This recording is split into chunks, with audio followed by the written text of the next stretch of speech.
Trust. Dependency. Love. Respect. Passion. Pain. Intimacy. Pleasure. I sit here stuck inside my head, remembering you and I analyze all those things you said.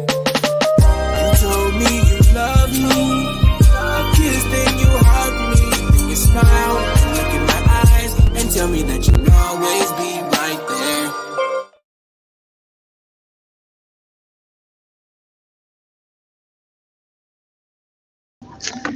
Good evening, people.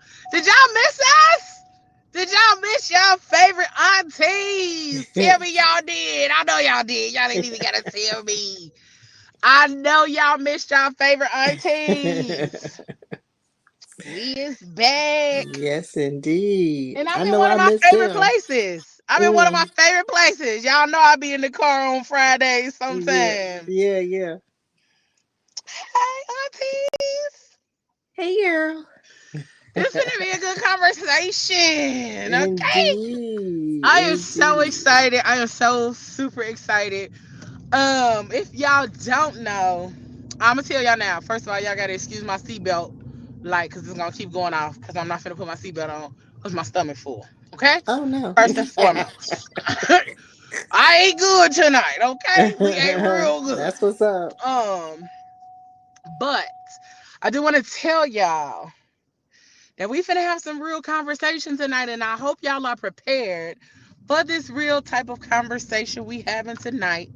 It is Mental Health Awareness Month, and it's about to go down. Y'all know we always pick a topic and we go in on that topic. So this month, for Mental Health Awareness Month, we talking about grief, sexuality, and mental resilience. Okay? Mm-hmm. Okay?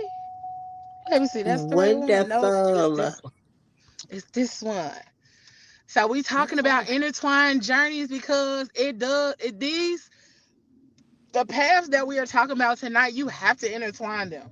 Like sometimes Yeah. people forget that you can grieve and still want to get your rocks off. I think Yeah. sometimes when we grieving or sad, sometimes we want to get our rocks off even the more. Even the more. But Even the we more. having this conversation and we gonna dive into it. And then on the 24th, we're gonna have not one but possibly two of my favorite therapists and mental health counselors on the show. We started talking about grief on the Fat Girl Chronicles.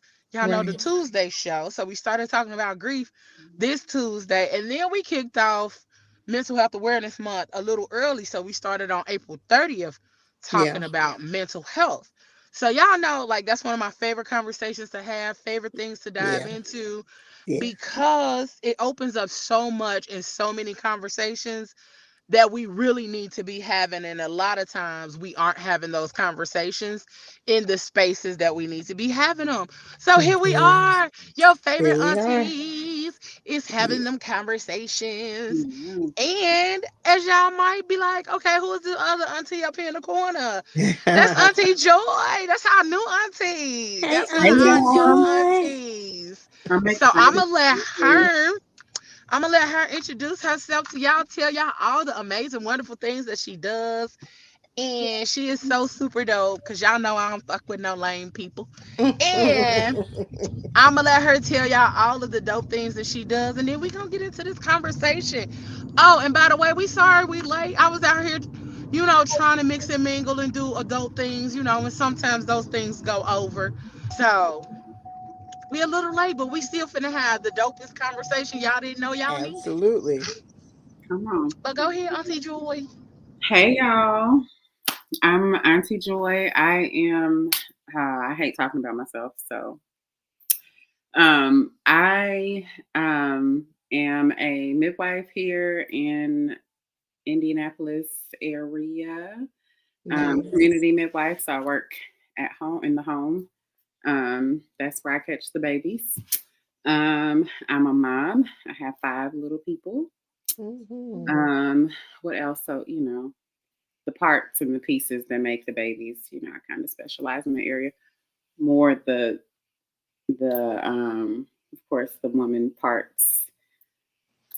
I'm trying to be Mhm. politically correct. How do I? Girl, this No, the no wrong show for politically that. correct The in the womb after owners. dark. I want to be inclusive.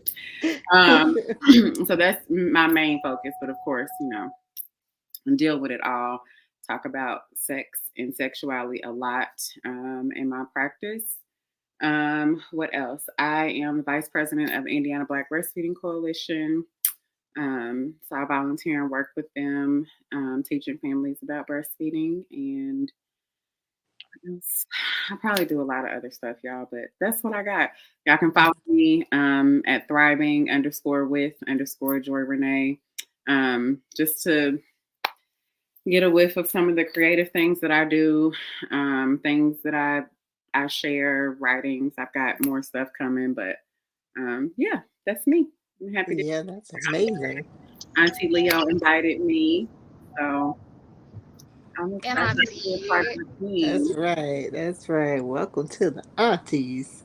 Thank you. Right. I got to fix my name because this show don't say auntie. No, I don't got to say it fix does. my name. Hold Don't. And on. mine There won't we let me. go. Mine won't let me have my little white thing underneath it. I don't know. I don't know what Lord. happened. Maybe Lord. I'm on punishment. StreamYard don't like me.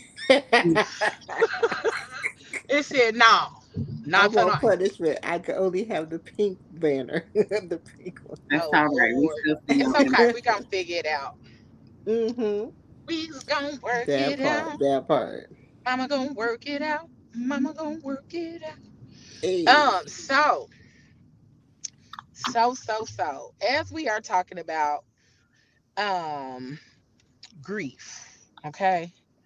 We about to get into this conversation about grief first and foremost. There Oh, we go, she Auntie fixed it. Chef. I fixed it for you. I got you right, Bookie. There you go. So, when it comes to talking about grief, so first and foremost, like we had to dive. Well, Tuesday we took a deep dive into what grief really is. Okay, Mm-hmm. grief. Whew, a lot of us don't realize what grief is. Okay, grief is a deep thing. Okay, some people be like, oh well, you just grieving, and they try to brush it off like it is not something that affects your whole life, your whole being, and everything that you are. Okay, Right. so um I'm gonna put up the definition here in a second, but one of the things that I did learn about grief is that I did not know you could get grief headaches. Mm-hmm. I just learned that. right. Yeah. I did not know you can get grief headaches. I did know that you can like experience all the things like depression and all of those kind of things. And we're gonna even talk about the difference between grief and depression because there Mm-hmm. is a difference, but sometimes they look the same. And oftentimes you have both. You are grieving and depressed. Yeah. And do you know what kind of hell that is for somebody to live?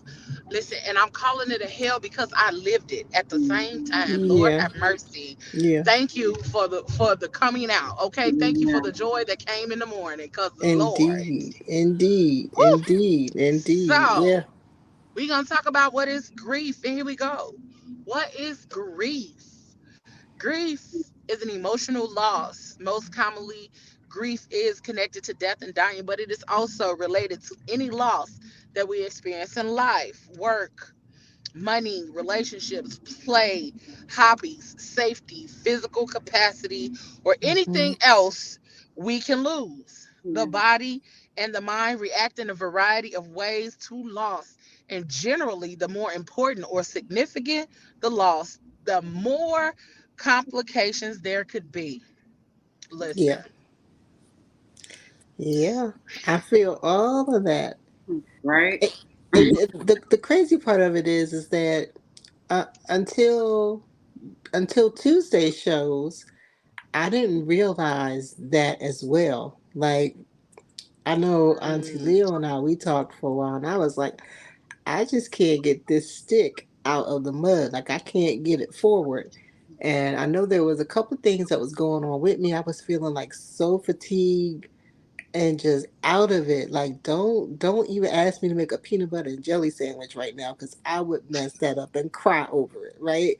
That's how bad I was. Aw. And so so I mean, but when you put it up there like that, and put it in perspective, that grief is not just a loss of a loved one, or over death, but it could be, like you said, a loss of a relationship, a loss of a friendship, a loss of money, or a house, or something, Or some yourself. or Woo! yourself. Okay, Yes, now you just honey, gonna jump right in. All right. jump Yeah, right in. honey. Okay, you Oh, went. baby, we get down, okay? We get Yes. down when we have conversations. I We thought we gonna was get never all the gonna way up be in that ready. thing. 30 minutes in, you went. No, right now, It was like, come right now. on, man, we're not playing in the kiddie pool. We Mm-mm-mm-mm. Not none. No, Whew. Cause that's a yeah, real thing. Wow. it And we're gonna is. talk about that. We're gonna talk about that on Tuesday's show. We're gonna talk about grieving your former self. Mm, Let me tell you, grieving your former self is something for real, for real. baby. And until you bring it to the forefront, you're not realizing that that's what's going on with you. Mm, Hmm. So yeah, grieving your former self is something really real. mm, Man. Yeah. But I do know, like, when I lost, okay, so my most, I'm gonna say my most significant loss in my whole life has been losing my mother. Mm-hmm. And I say that not to say like my losing my dad wasn't significant. My losing my dad was significant, but I was still a teenager when I mm, lost my dad. So I really fully didn't understand. I was 13. Mm. But when I say my mom's loss was very significant, it was because I really, really, really saw myself you breaking up, Leah. honestly Yeah, I saw think we. me losing. Uh oh. Uh Yeah, oh. Can you're y'all hear in me? and out, but we can hear you now. Mm-hmm. Okay, cool. Y'all know I'm driving, so thank y'all for letting me know. But Mm-hmm.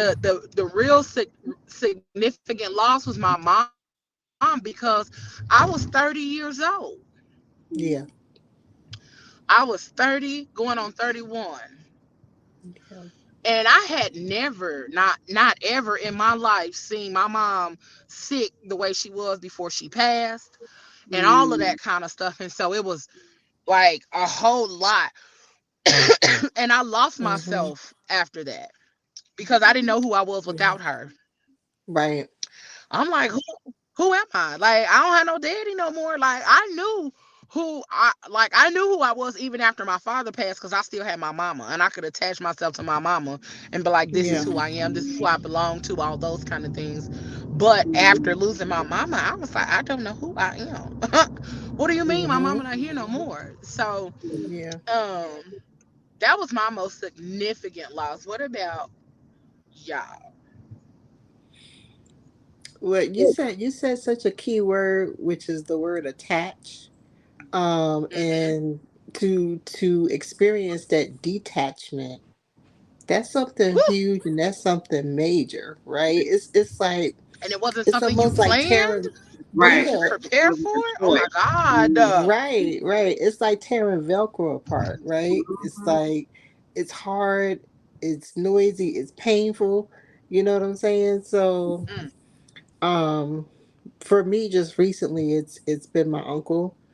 Um, mm, he's my first uncle. So, and I had three.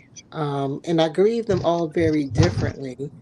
But the loss of my uncle was something, tremendous, because he was like the patriarch of the family to us, mhm, So, and it's this year would make 2 years, but it two feels years. it I feels like remember. yesterday. Yeah.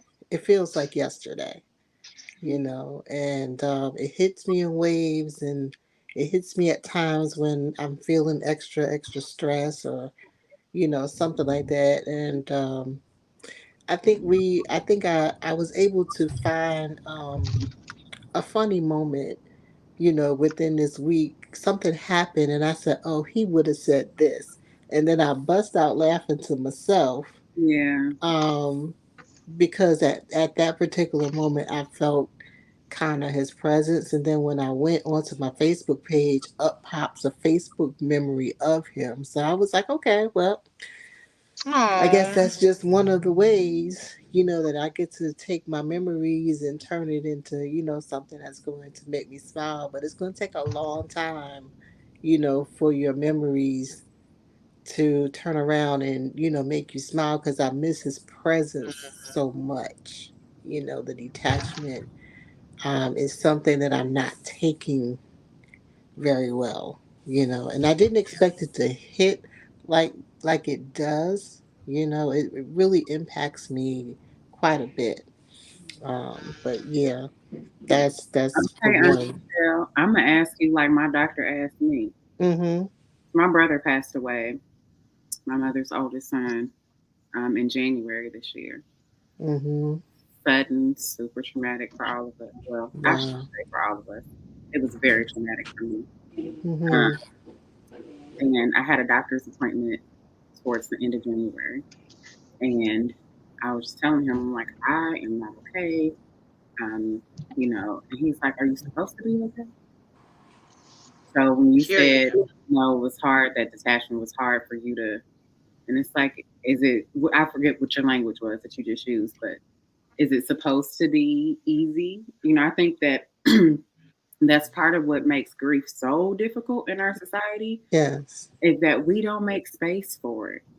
Come Mhm. on. Come on I now. just recently learned that, like, I've never really had space to grieve. Mhm. To grieve. Yep. Um, so my hardest loss, I would say, I mean, my brother hit me really hard um, Yeah. here, but Yeah, I can see I that. think lifelong was my father. So Leo, like you were talking about, that attachment, being able to identify, right? So your dad Mm-hmm. passed, and you can identify with your mom, and like, Mhm. these are my people. These are the people I come from, right? Yes.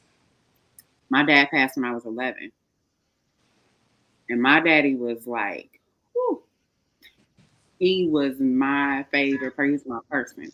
Like, that's Mhm. why I identified very much with my father. Right. Um, Mm-hmm. and so when he passed away, I was 11. I felt like, what do I do from here? And, Right. and I very much felt that throughout my life. Um,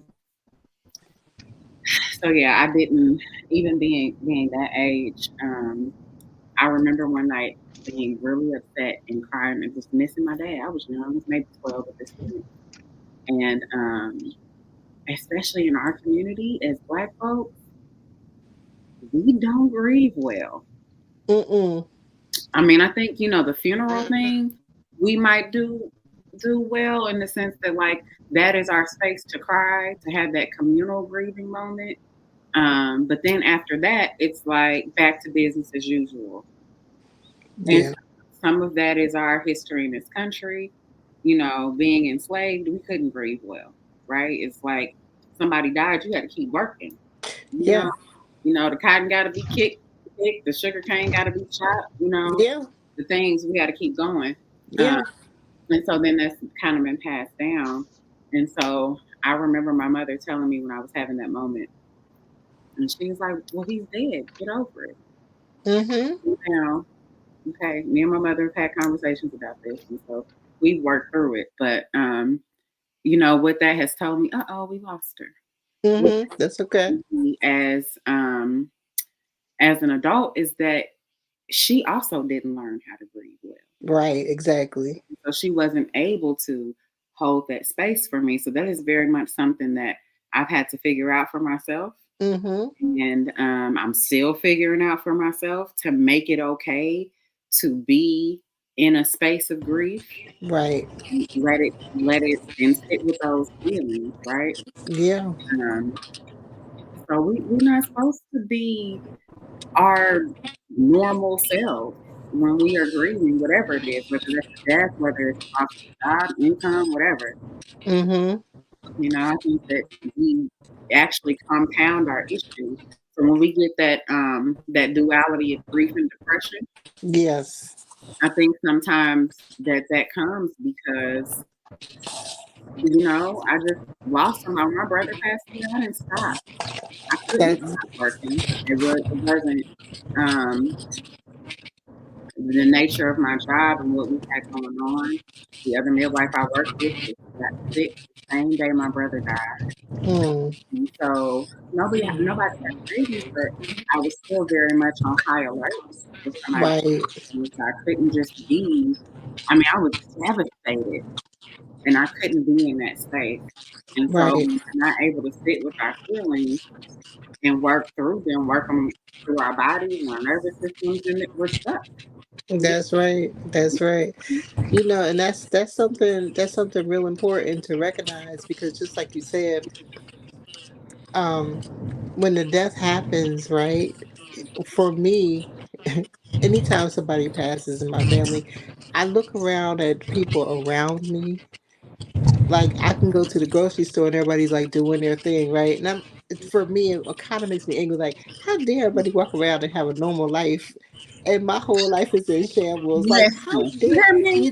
Yes. And so I had to go to work, and I told them I was like, listen, I just experienced a loss in my family. My uncle passed away. He's a patriarch of the family.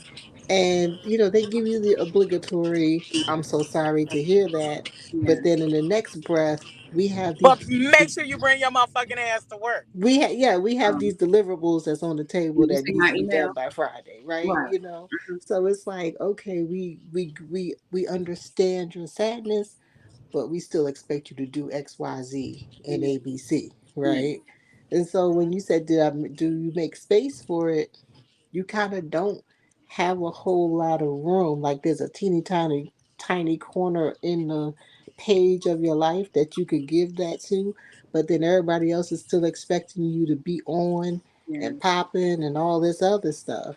So yeah, no, I And didn't. that's so much our culture in America. Um, Mhm. I want to say an Italian culture, like for a woman, if she's widowed, she wears black, right? Mhm. And everybody just knows she's grieving, Right. and they are careful with her, Mhm. and they're not expecting her to show up the same ways that she would normally show up. We Yeah. just don't and I know that other cultures. That's the one that came to my mind, and I don't know Yeah. about grief in all the other cultures, but I know Mhm. other cultures make space Mhm. for Yep, they grief. absolutely do. Yeah. Yeah. Yeah. Yep. And what you said was real important because you said other people treat her, Hmm. with care, Yeah. right? Compassion. Hmm. Even if she can't show up as her regular self, they can understand, hey, she's grieving, right? But here's the other thing that kind of bugs me out just slightly. It's like, how do you really cope? You know what I'm saying? Because how does that spill over into your relationships? Or how does that spill over into, this is the After Dark show. So how does that spill over into our sexuality? Like some people Yeah. want to be super sexual Hmm. because that's the only thing that's going to ease the pain, And Right. that was right? me. That Um, was me. That was my that was story. you? That was me. That ain't me at all. I'm like, please I don't touch I me. That's me wanted too. I mean, all I wanted touch. it all the Really? time, Oh yes, Lord. Hmm. and it wasn't that I didn't care who it was from. It was like, boy, come through here, help me get my rocks off and go on about your business. Yeah, I don't want to love you. I don't want to talk to you. I don't want to have conversation with you. I want to do what I want to do, and then I want you to go on. Hmm. really. What the old people say, go on, get. Go That's what on I and wanted get. you to do. Oh. I Go wanted on you to go now. on and get. Hmm. Don't come over here talking about humping on me, or you want to cuddle after. No, sir. Oh my I God. want you to go on and get. You came and did what you needed to do for however long it took us to do it. Okay, now go on. Leave me alone. And then I'll call Mm-mm. you if and when I decide I want to see you again in order to do the same thing so you can go on and get again. Oh no. See, I wish. Now, see, I wish I could do that. I cannot. But I you know can't. I what? can't take it I to that can't do the level. want and get because I want all the touch. I want the presence. I want the sex, Well, cuddles. I want the I conversation. didn't. I just At that need you to time, be near at that me. time, I Mm-hmm. didn't give a damn about nothing. I Yeah. didn't give a damn about none of that.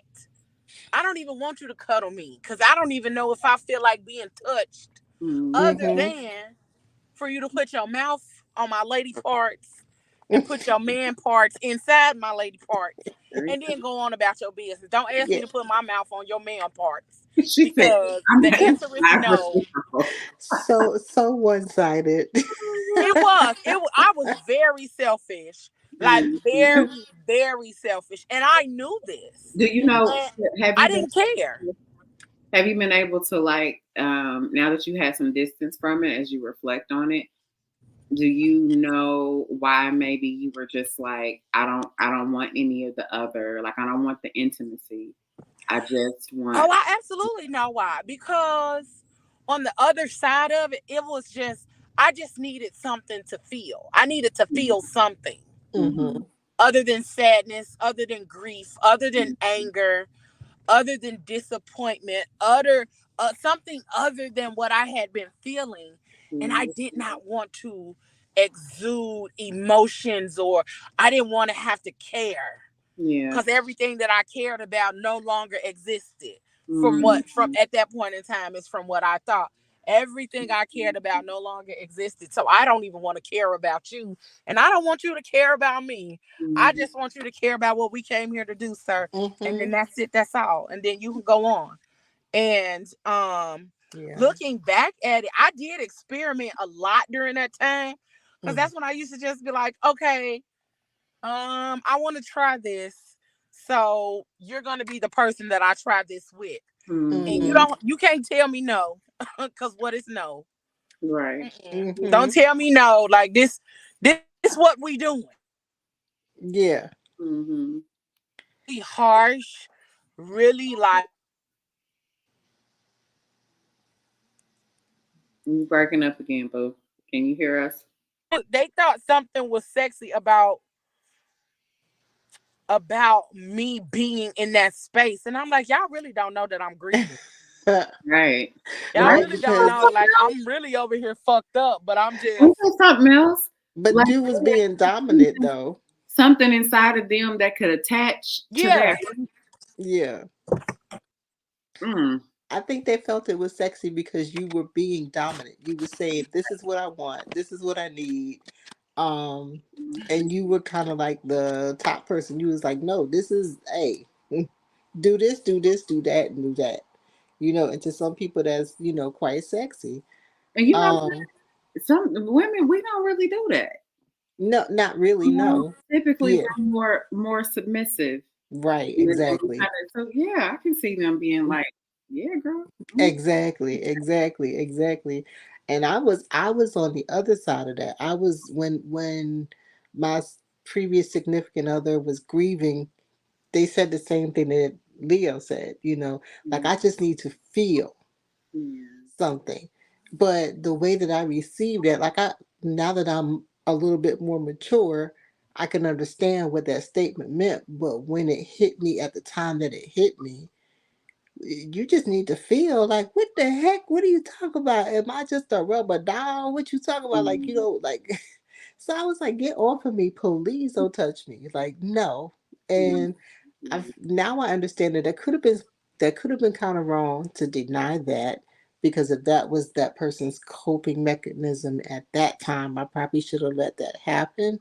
But the way that they was like, well, can we just do that? Because I just need to feel, you You know. know, I don't think you should on yourself.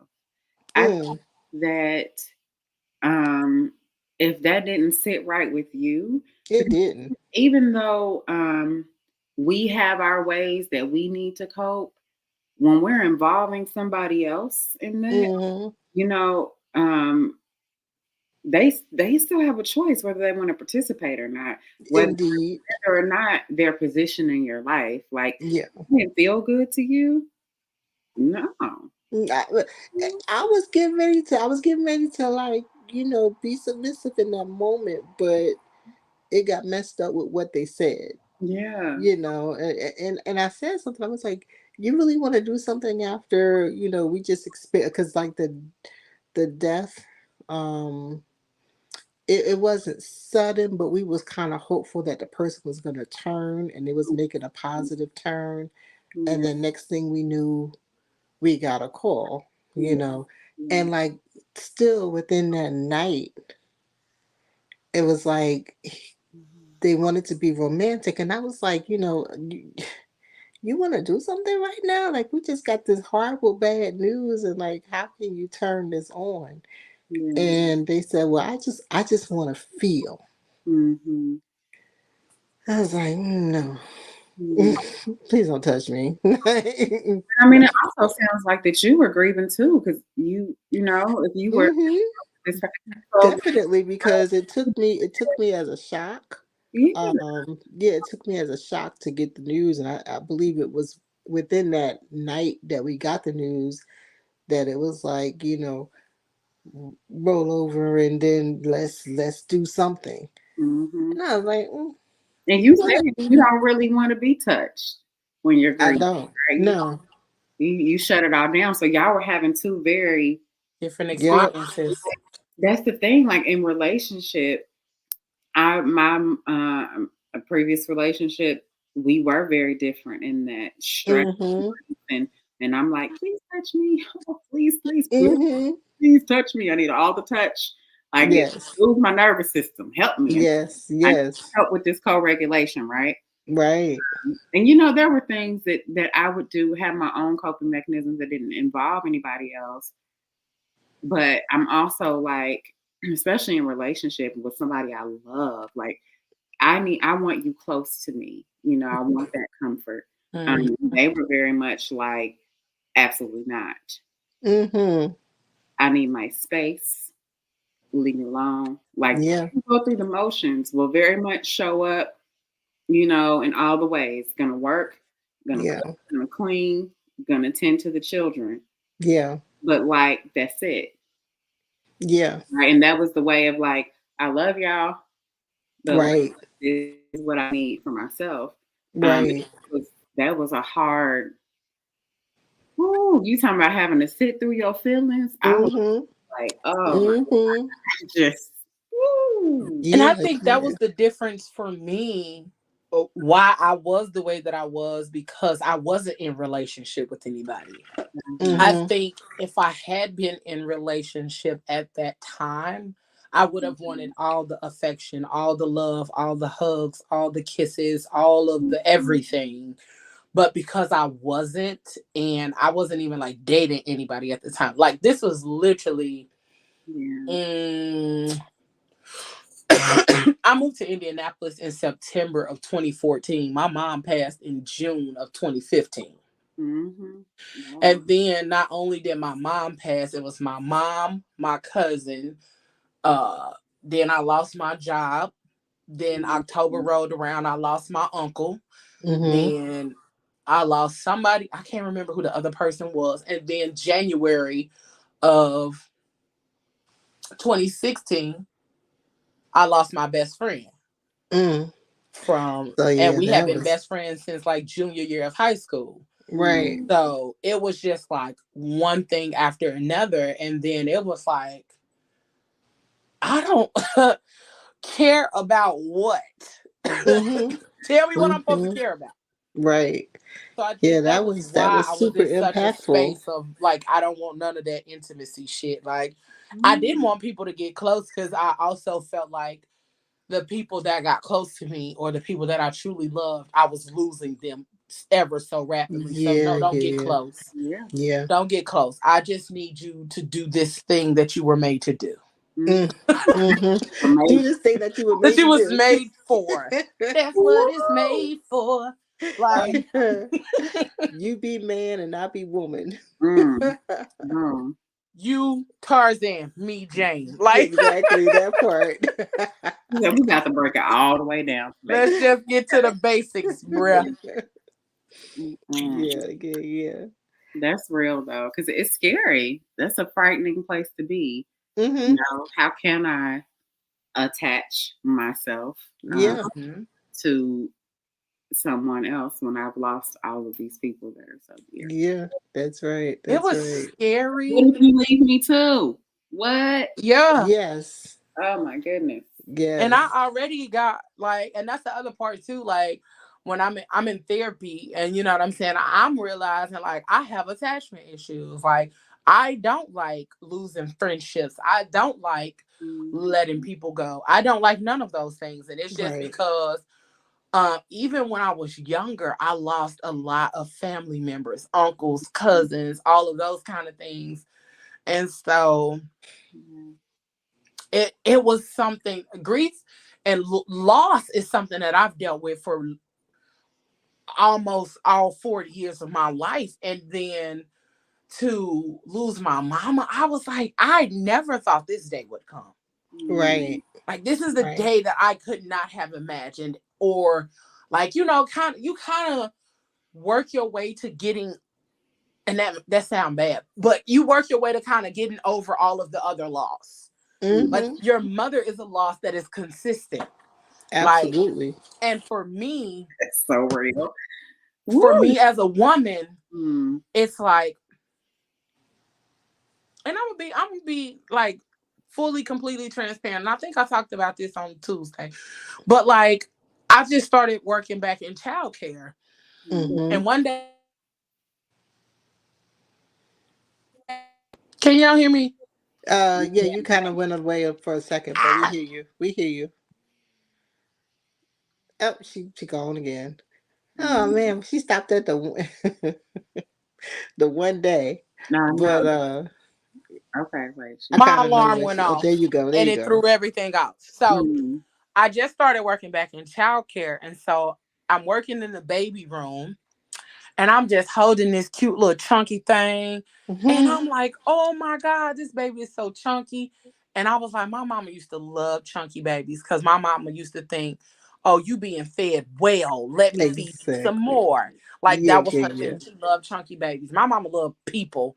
But Mm-hmm. then sitting there and like my brain and the grief intrusive thoughts was like, so hey, what if you had a kid when your mama was alive? Like, what would that have been like? Or what would it be like if you have a kid now? What you gonna do without your mama? And all of the thoughts just started thoughting. And I Mm. was like, Mm-hmm. Yeah, I can uh, imagine. I want to get out of my head. I want to jump out of my body. Mm-hmm. And Yeah. I had a moment at work and I could not escape the moment. I could not escape the thoughts. I couldn't leave the babies. I couldn't do none of that because I Yeah. was giving somebody a break. So I had to Yeah. sit there in it until I could leave. And then the rest of it just kept, the rest of the day, it just kept spiraling. Yeah. But that's also why I didn't finish the book that I started writing years ago, was because the character in the book got engaged. And I'm writing the book. I'm the person writing the book. Yeah. And I wrote that this girl got engaged, and the first person she called was her mama. Right. And I lost my shit because I said I'll never be able to do that. And I stopped writing after that. Yeah, I that's can imagine. I can imagine, right? Because that's something like you said, when you think about the reality of it, that's something that you'll never get to do, right? And so yeah, I wouldn't pick the pen up to write anything else either. At least not right now, not not at this particular moment, but at some point I would probably try to imagine real hard what that would have been like mm-hmm. and manifest it in that book. But I was gonna it's say, like yeah.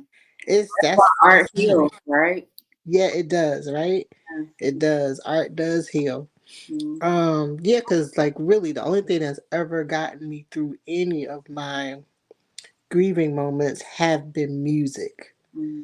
Like that's the only thing that has gotten me through it, has been my coping mechanism. And of course, before um before I didn't have a positive relationship with food, I would definitely lean on food. Like I was an emotional eater. Mm-hmm. Um so yeah, it's like you turn to those different vices. Mm-hmm. Some people, like we talked about, turn to sex.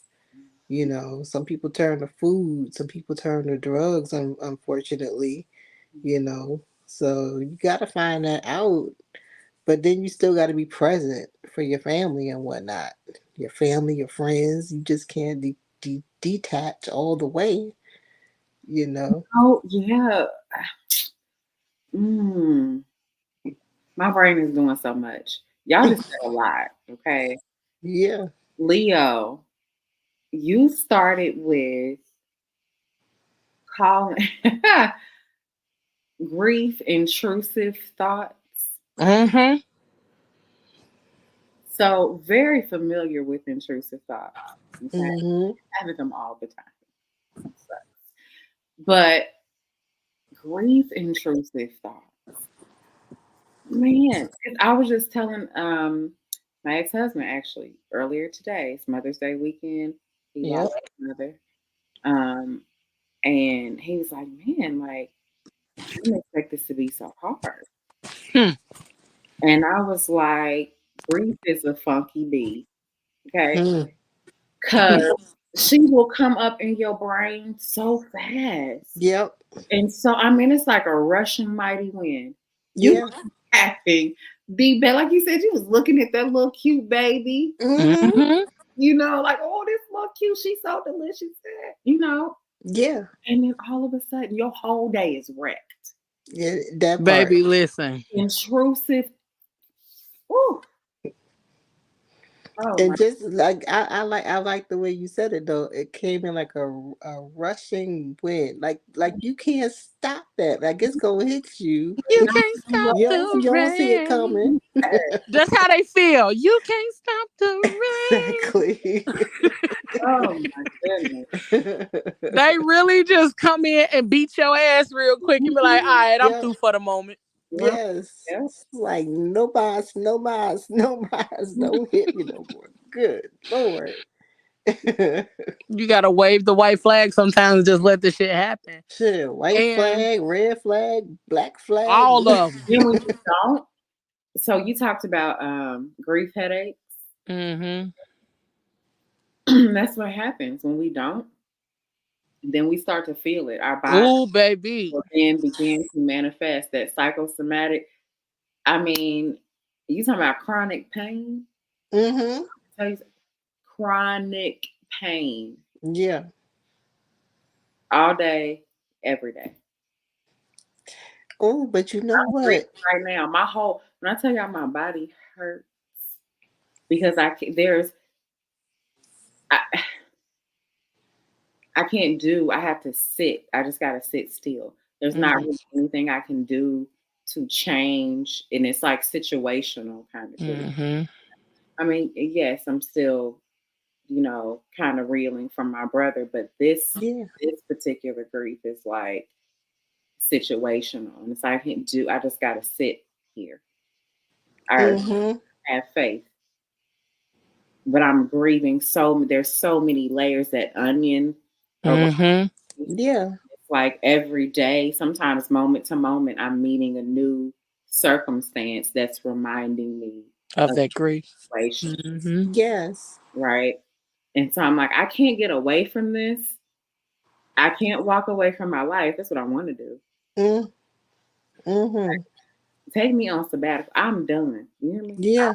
I want to just walk away from all of it. Like, Yeah. if I could take me and my kids to some island somewhere and we could just play for the rest of our lives. Man. Mm-hmm. Let's just go play, children. Right. But you know what you just said just helped me. How Oprah say, "Oh, that aha moment!" Like the light bulb just came on when you said something about it racking your body with pain, and how you do turn to sex because you have that. it's almost like that. What they call that? It's a oxytocin type of Yeah, feeling, like that Yeah. dopamine feeling in your brain. that's real. Where, yeah. That's real. So I just made the connection just now because, like before, what in the latter part of what we was talking about, I was like, please don't touch me, Mm-hmm. right?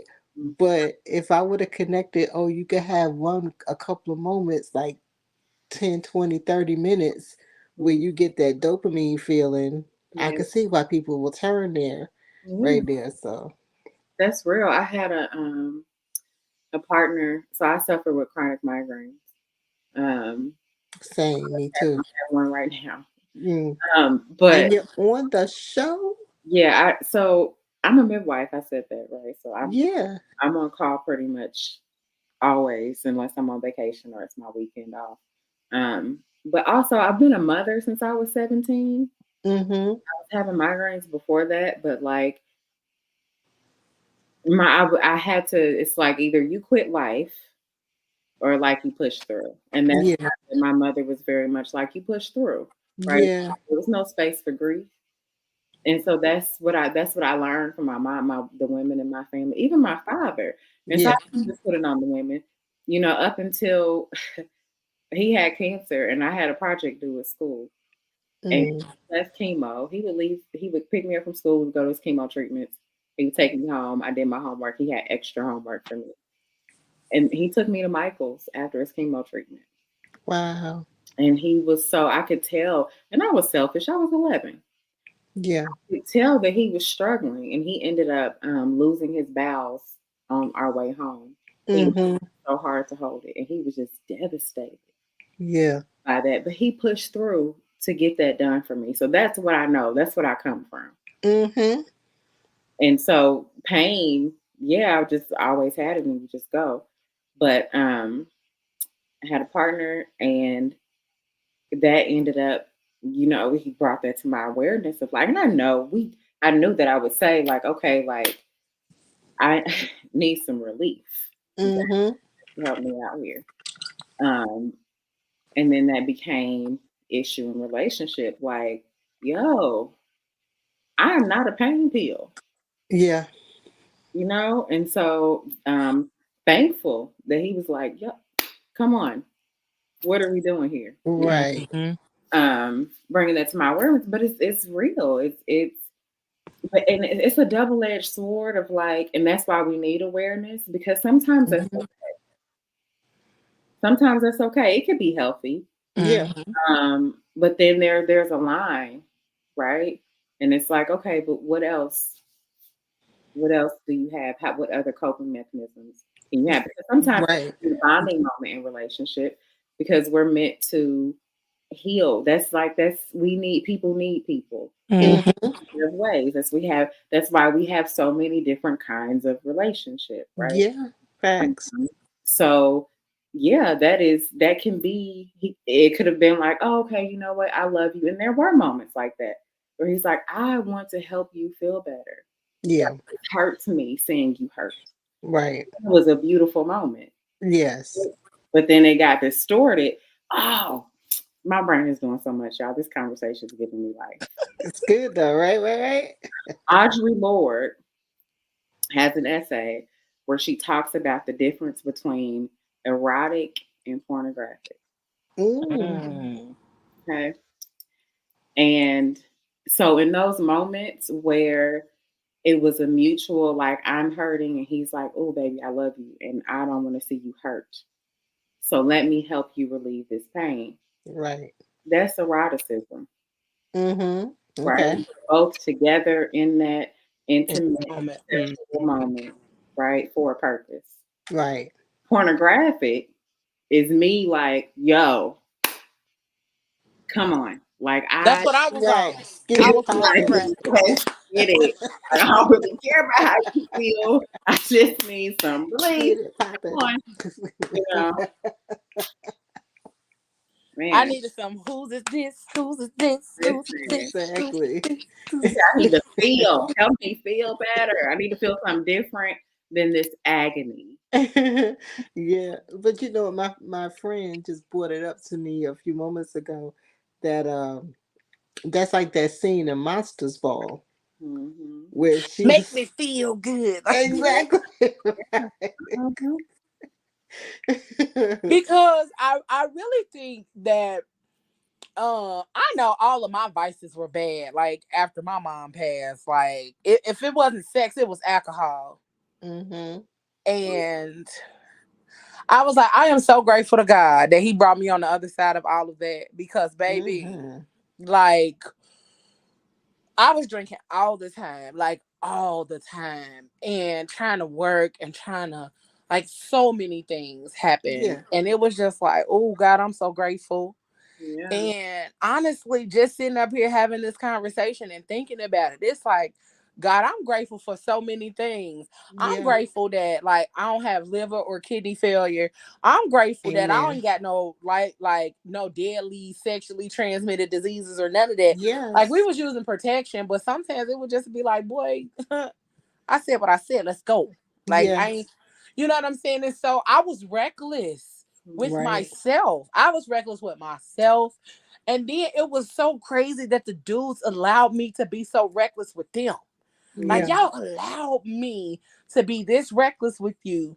And when I say like reckless, it would be like, I don't care. Are you at work?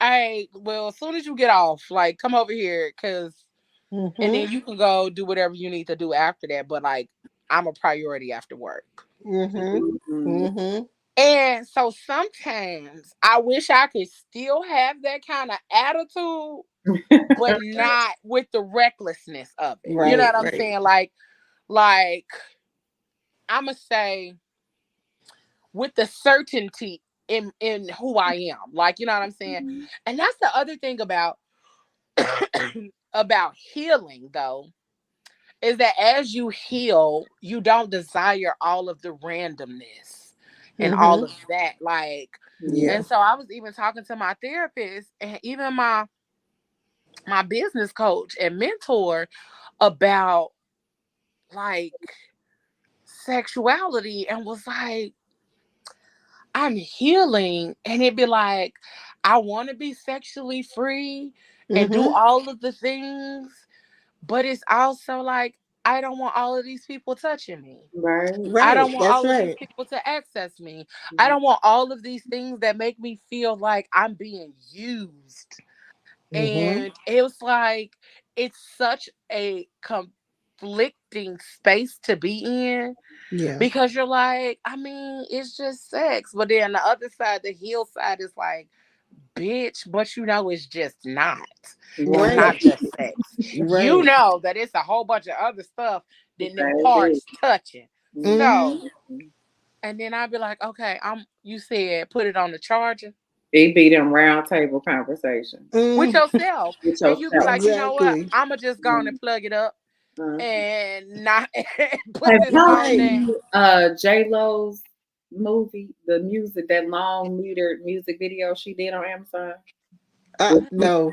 It's the Zodiac, but it's her like Yeah. council of spells. It's I haven't seen it. I mean, I know what you're talking about, but I didn't watch yeah, it. it's a cool concept. But that's what it be like. Okay, like I gotta get myself together here. We'll be. And even at one point, I was like, okay, well, what if I tried girls? And I was like, Mhm. and then the Mm-mm. other side of me was like, girl, Well, see, the only reason why I don't, I'll never, only reason why I don't really want to do it, try girls, is because number one, it's not natural, but then secondly, I'm gonna be a pillow princess anyway. I'm not gonna do anything after you do something to me. I'm Yeah, not gonna that's do not none of fair. that. I don't even, That's not don't even be like, do me, because time out. No, I'm not doing that. Michelle That said, just don't means even you're not ask. attracted to women. That's what that means. Mm-mm. So yeah. No, no. So that's And that's that's why the I never thing thought about it. too. That's the other thing to me. Like, I'm not attracted. Like, you know how you be like, I'm not attracted to all women. It just be certain ones that have certain like characteristics and traits. Hmm. And I find myself, but I don't even think it has anything to do with them being a woman. I think it's more of like a spirit kind of thing. Yeah. And people can say whatever the fuck they want to say. Like that's how I feel, or that's Mm-hmm. But my like, thought it's process when also it comes like to. you could be. I mean, that's human nature. If you see, it's just the can just be the visual. Like you could be attracted to a woman and Yeah. very much not want to have sex with or be in a relationship Yeah. because Yep. That part. you know what I'm saying. That's not your orientation. Right. But I Or also I also will flirt openly with women, but then I don't want nothing after that.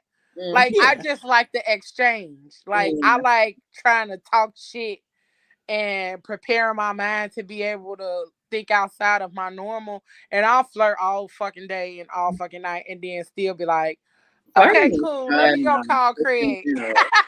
Yeah, flirting Let can me be go fun no call. matter. Let me go call Deshaun. Yeah, Yeah. no matter what. I was so funny. I was we were talking to our mutual friend last weekend, Leo and I, and she said something to me about being straight, and I was like, "Yeah, I'm so straight." She was like, "You are, you reek of it." Yeah, That sounds like her. yeah. But it was so funny though, cause like I am the girl that will say stuff and you'll be like, cause I saw Joy and I was like, I'm mad I knew that was you from behind. I know she did. I was like, "Girl, you know what, y'all? That is such a thing this week." I feel like you set it off, Leo. So I found out my daughter, my oldest daughter, her little friend that comes over here, she spends night over here sometimes, and she said every time she come over here, she be like, "Your mama's butt is so big." Why? What's that happening? She showed me a video of my 8-year-old when she was like 3 or 4. She took this video of her, and she was like, my daughter was like changing her clothes, and she's like, Yeah. look, and she's like, "I'm gonna grow boobs because I gotta grow boobs. Mhm. I have a big butt just like mommy." But yeah, I feel like Leo it was a domino effect. That's too funny. I mean, here's the thing. It's like some women are definitely born with big booties. I have a big booty. Mhm. It's all me, nothing altered at all. Um, and sometimes I don't like it because regardless of where I go, if I'm not careful with it, I'm knocking Come on, something Auntie over. Belle. Talk about I our struggle. am knocking something over. Tell the people. So, it is what it is, right? But and it's crazy because people look at you and go, "Oh, oh, you're so sexy." I'm not trying to be sexy, and sometimes I don't even know how to take those words. You're so sexy. It's like, is that all you see? Like I'm smart too. I have to show you about to Well, make me I would definitely say a lot of it is yeah, like visually. That's definitely. what they come across first. That's what they're gonna come across first. But Hmm. like nobody sees you're smart. We No. see that you got a big booty and you got a nice rack. Like that's what we Yeah. see. And Hmm. that's why I do not fault men all the time for being attracted to certain things that they see first. But Hmm. it'd be like, nigga, after she turned around and started having that conversation with you, you knew she was something different. There you go. So That part. that's when it Yeah. becomes your fault that you Exactly. Yeah. continued. Exactly. But like even with all of that, like I said that to Joy, and I was just like, I say stuff, and I be like, damn, I hope I don't be offending people Mhm. because it be in love and it be jokingly or whatever. Because I Yeah. sure said it, and I'm like, I can't help the way my brain works. I literally How you walked in say this it. open fucking space and she was doing something. I was like, oh, that's Joy. And I walked up and I said, I'm mad I knew this was you from behind. I saw the little girls at the table, but didn't like put two and two together that them were her little girls. Yeah, yeah, yeah. I just was like, oh, that's Joy. Mhm. Hmm. Yeah. That's too And funny. I wasn't offended because um I it's a spirit thing. You know, I didn't feel like there was anything on it, but like, Yeah, like you didn't feel like I was being a creep. right, like Auntie Shell was saying, when people look at me and only see that, like I know that you see me, Yeah. right? And so I don't. That's okay. Mm-hmm. That's Mm-hmm. why I don't really compliments from guys that I'm not like that I don't care about, or they don't really. I'm not really moved. I'll say thank you, Mm-hmm. but it don't move me. But like Yeah. somebody that love me, tell me I'm beautiful, baby. Listen, Indeed. Indeed. cuddle on Indeed. the floor. Indeed. There So you go. she said that to me. It was just like, yeah, that's my sis. Right. Right. Mhm. Well, let me ask you this question. Let me ask y'all this. Have you ever experienced survivor's remorse? Yes. Oh my gosh. Mm. The first time I was ever able to name that was after I had my youngest. Mm, I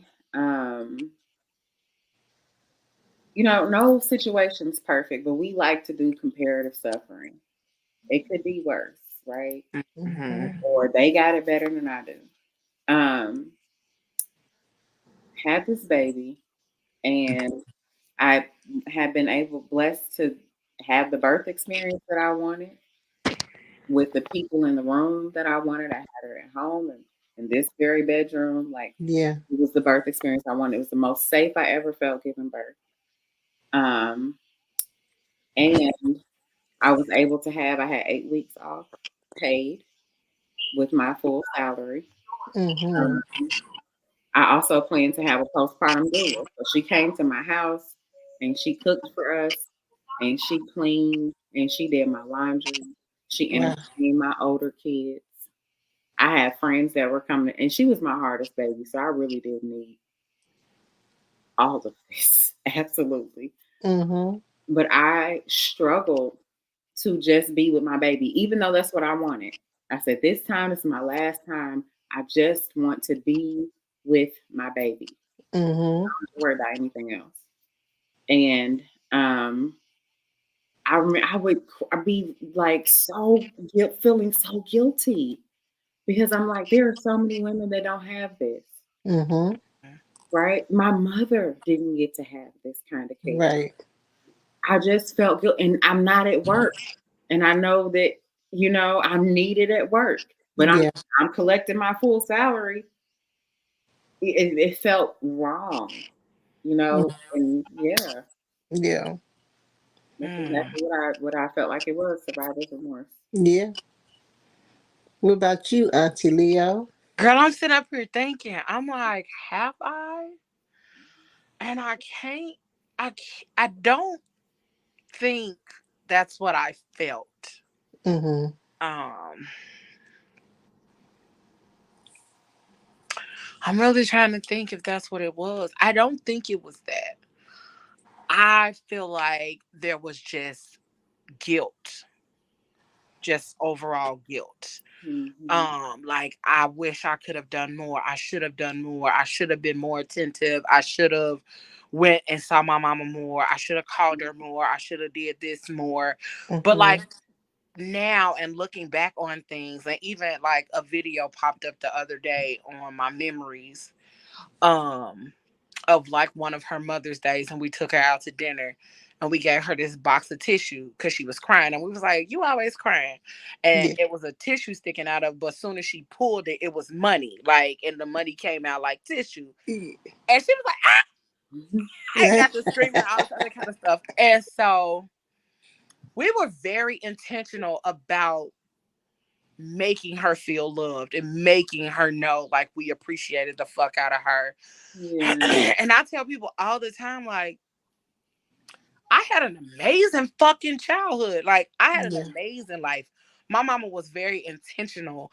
And not to say that she didn't do no wrong and she didn't do no harm, because, parents gonna fuck up. Yeah. But even in all of that, like, my mom was very intentional about birthdays, Christmas, like Mhm. holidays in general, about loving on us and everybody in the neighborhood, making sure like we experience life. Like we might not have never went out of town that often or none of that kind of shit, but home was where the heart was, and that's Mhm. like the life we experienced was a great one.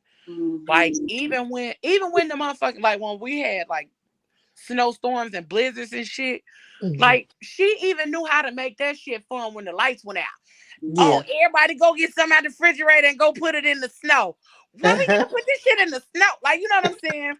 Yeah. Everything was a fucking experience, you know? Yeah. Yeah.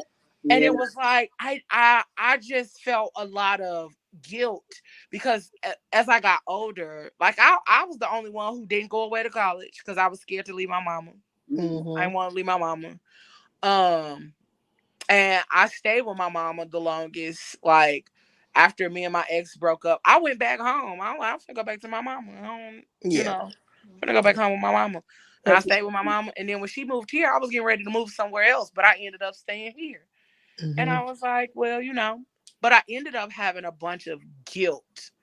And again, I feel like the guilt also on top of all of that was why, like, I just needed to feel. Like Yeah. that's why I was so like hypersexual in the midst of my grief. Yeah. And the one thing, like looking back on all of it, was like I think I would have actually done more had um I had the right people to do those things with. I probably would have been out here just wilding. Mhm. Mhm. I feel like I would have just been out here wilding. So I'm like, I'm grateful that God was like, okay, girl, like, When you say the this, right people, what do you yeah, mean? because like when you're in your experimental phase and shit like that, I was like very experimental in that time frame as well, and I was just like, nah, it was shit. I just thought like, nah, we ain't gonna do that. I We see. ain't gonna do that.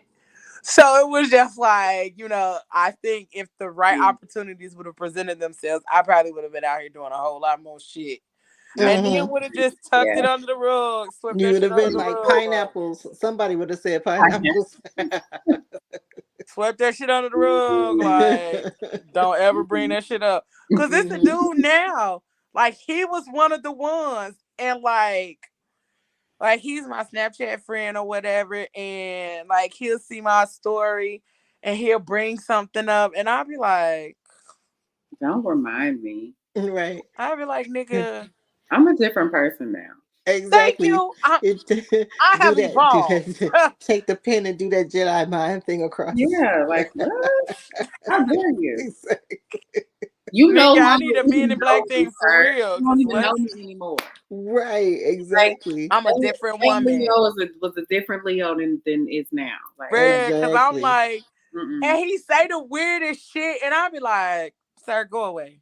I be wanting to do one of these. Yeah. Right. Right. Right. Like, sir, go away. Go away. And I hate when niggas want to spin the block after years later, like, oh no. You what you remembering is not what this is. Exactly. That part. What That you part. remembering has evolved, sir, and I don't even want to do those new things So with much, that right? old penis. Don't No, Yeah. go. no, Because if go you away. spin in the block after That part. years, it's been years. Yeah. That part. That part. Might be where you still were, and that's what I'm good. Go away. Great. My survivor remorse story actually shaped the rest of my sex life for the Mm. rest of my from the moment it happened up until now. Mhm. My best friend cousin, we were the same age. This is in the 90s. So she was having some type of problem in her relationship, and she decided to go do a one night stand with someone she knew. Actually, her baby's godfather. Um, and back in the 90s, you call each other up. Girl, this is what I'm gonna do. Blah blah blah. This is about to go down. Da da da da da. I'm like, I don't think you should do that.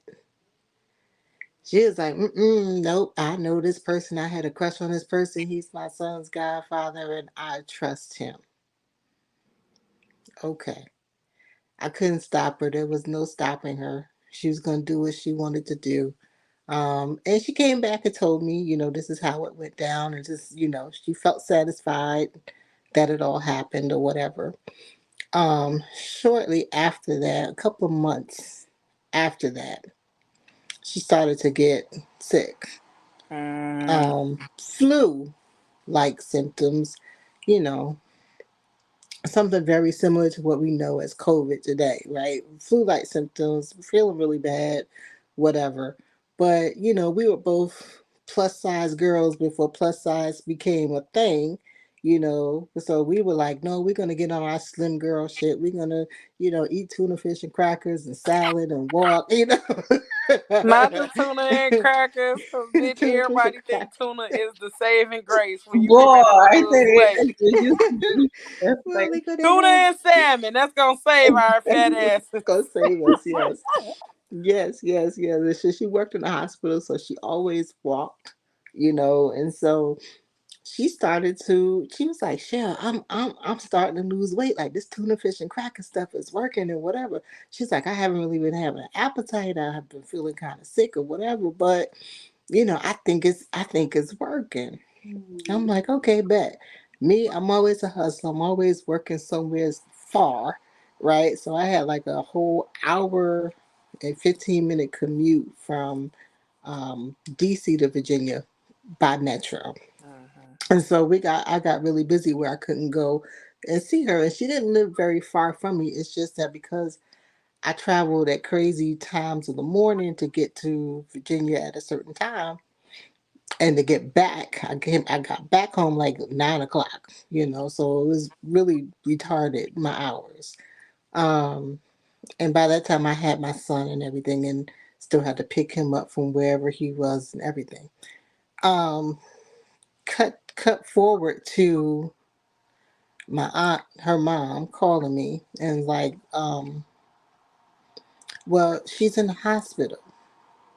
And I was like, really? And she was like, yeah, well, she has pneumonia from, this flu or whatever.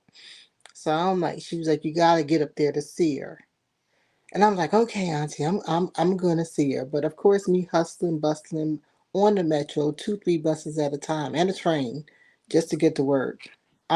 Never made it to the hospital until one day, she called me and she was like, come over to the house. Mm. And I, came over.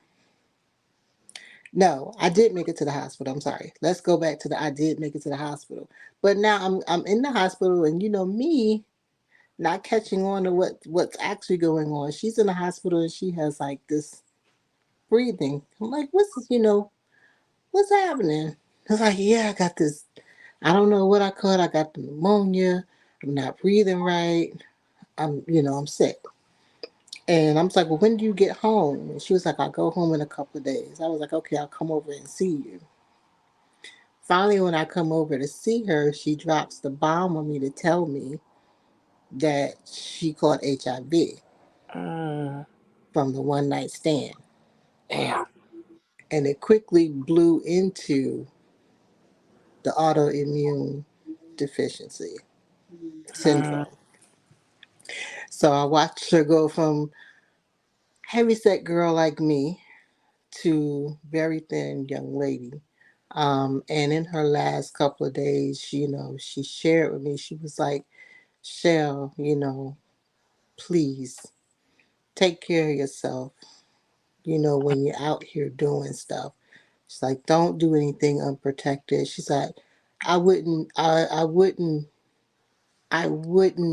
do that ever again. I wouldn't even have unprotected sex with my husband. Mm.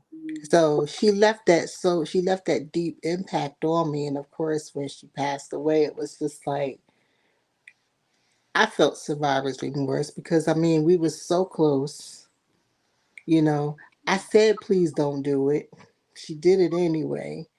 And for the rest of my life, I still count. She would be this many years old, or we would have been doing this, or we would have been doing that together. And even now, you know, I can still count on my hand. Like I still got some fingers that I can count with how many sexual partners I've had in life, and fortunately, it's really been my kids, it's my ex-husband, and I had his kids, and then a few after when things ain't work out. But it shaped me. It shaped me. And I still kind of do grieve that loss, because it's like back in the 90s we were young still, you know. She didn't even make it to the 30s, her 30s, Mm. you know.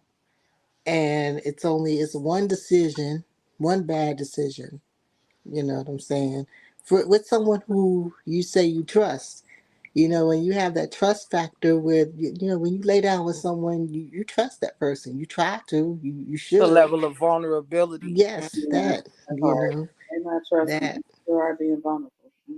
Yeah, so Mm-hmm. the survivor's remorse is can be Get heavy at times. get your daughter, bruh. What she say? You ain't had no. You ain't have no sex. Exactly. Oh, That part. That part. she That said, part. I'm a immaculate conception. That part. Yeah, man. So This like kids even still now. be thinking their parents they ain't never had sex. What is wrong with these? That's Yeah, so even with celibacy now, like I've been on my celibacy journey, but I get those urges where I want to be intimate, you know what I'm saying? I want to snuggle, I want to cuddle, and I sometimes I really wish I could be that person that could have a little recklessness, but nah, I can't. You know what I'm saying? It's like as soon as I think I want to be reckless, that thought I comes mean, but back. that's cautious recklessness. You know what I'm saying? and I don't know. I push up against the word reckless because there would be no humans if there were no sex. I agree. And I so agree. that just is that's how we're made. Mm. Literally. It's how we're Mm, wired. So I mean, disease is as sad and as devastating, right? Disease is as old as the earth, Earth. Hmm. mm-hmm. right? Um, and so we Leo said we have to be cautious. We have to be mindful. Yeah. And I think deeper than that, um, we need to respect one another Mm-hmm. and, honor the other person. And so if we are doing that, then we're going to take care of one another. Mm-hmm. All should strive to do that as best we can. And that's all we could do, just like COVID. Like if we were all trying to do that as best we can, we wear our masks, we wash our hands, we social distanced. Yeah. Now when we have, we're mindful of like flu-like symptoms in a different way, right? Indeed. Yeah. That's a layer of awareness, and I think that we have to take that same approach with our sex lives. I mean, that's anything. We could literally get in our car and have a devastating accident. Mm-hmm. And so that's not, so please hear me, Shell. That's not me minimizing because it is Right. No, I got you. devastating. And that's why you were saying that shaped me. Mm-hmm. Devastating. Yeah. Like that's colored the way I view everything now. Mm-hmm. Absolutely. Absolutely. Yes, it definitely shaped me. Like, you know, if I lay it down with anybody, consider yourself,